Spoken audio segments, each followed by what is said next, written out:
classify the matrices if it's symmetric, skew symmetric, and asymmetric. And for number 1, so checking elements like A12, A21, and so on and so forth can help us to confirm the property.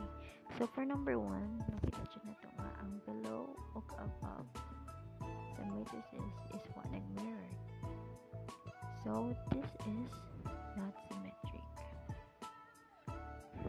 So number 2, we can easily determine nga skew matrix ni.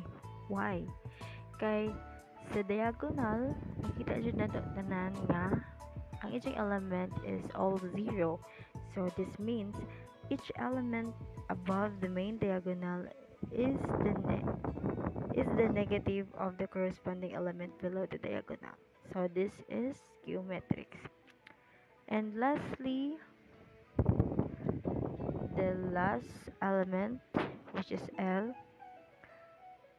So also by checking entries like A12 and 21, makadetermine dyan ka po ta. So makita dyan na to from above and below nga nag-mirror sila. So this is symmetric.